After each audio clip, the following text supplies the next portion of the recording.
क्या भारत अपने परमाणु हथियारों को और भी ज्यादा ताकतवर बना रहा है?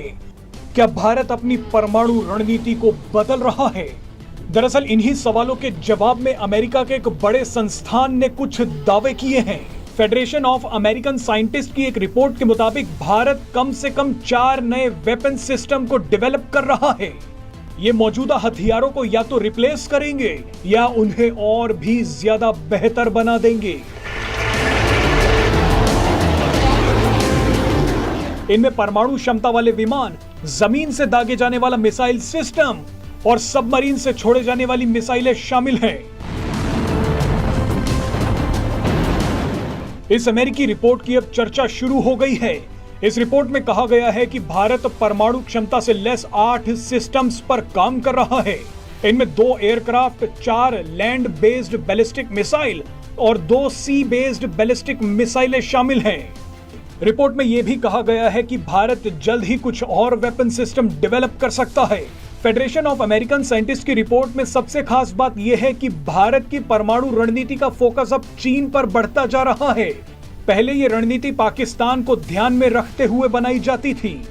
इसलिए आप देख रहे हैं कि कैसे भारत हिंद महासागर में लगातार मिसाइलों का परीक्षण कर रहा है। भारत चीन तक मार करने वाली अग्नि और हाइपरसोनिक मिसाइलों का सफल परीक्षण कर रहा है। यानी अब भारत के हथियार और भी ज्यादा घातक होने वाले हैं और अब पूरा चीन उनकी जद में है। भारत के पास 160 खतरनाक परमाणु बम हैं। भारत ने न्यूक्लियर ट्रायड बना लिया है। न्यूक्लियर ट्रायड का मतलब है कि भारत अब जमीन, आकाश और समंदर से परमाणु हमला कर सकता है। जमीन से भारत ने परमाणु क्षमता से लैस पृथ्वी और अग्नि सीरीज मिसाइलों का परीक्षण कर लिया है। समंदर में भारत INS अरिहंत सबमरीन से परमाणु हथियारों से लैस मिसाइल भी दाग चुका है। इसके अलावा आसमान से सुखोई, मिराज, जगुआर और राफेल लड़ाकू विमानों से परमाणु ग्रेविटी बम भी अब दागे जा सकते हैं। भारत अब अपनी तैयारियां पाकिस्तान नहीं, चीन को ध्यान में रखकर कर रहा है। इसका पहला संकेत तब मिला जब कुछ साल पहले भारत ने पहली माउंटेन स्ट्राइक कोर को बनाने की घोषणा की। भारतीय सेना में 3 स्ट्राइक कोर हैं, लेकिन तीनों ही पाकिस्तान को ध्यान में रखकर तैयार की गई हैं, जबकि नई माउंटेन स्ट्राइक कोर चीन के साथ पहाड़ों पर लड़ी जाने वाली लड़ाई को ध्यान में रखकर बनाई गई है। इसी के साथ भारत ने न्यूक्लियर डिटरेंस यानी अपनी परमाणु ताकत बढ़ाने की भी तैयारियां शुरू कर दी। भारत के पास इस समय फाइटर जेट, जमीन पर तैनात मिसाइलों और सबमरीन तीनों ही तरह से लॉन्च करने वाली बैलिस्टिक मिसाइलें हैं जो परमाणु हथियार ले जा सकती हैं। भारत के पास इसमें कम से कम 2 न्यूक्लियर सबमरीन हैं जो बैलिस्टिक मिसाइलों से लैस हैं और दुनिया में कहीं भी परमाणु हमला कर सकती हैं। भारतीय वायुसेना के front line fighter jet nuclear हथियार कहीं भी ले जा सकते हैं। लेकिन भारत की सबसे बड़ी ताकत मिसाइल है।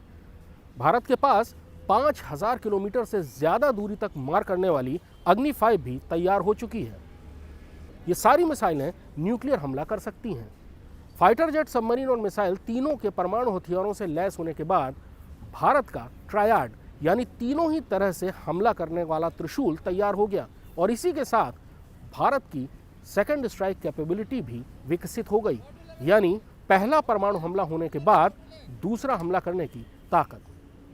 भारत की मिसाइलों की रेंज 5000 किलोमीटर से ज़्यादा हो गई है और ये सभी हाइपरसोनिक हैं, यानी ये आवाज़ की रफ्तार से 5 से 10 गुना ज़्यादा तेज़ी से चल सकती हैं। न्यूक्लियर हथियारों से लैस देशों के क्लब में भारत का दबदबा बढ़ता जा रहा है।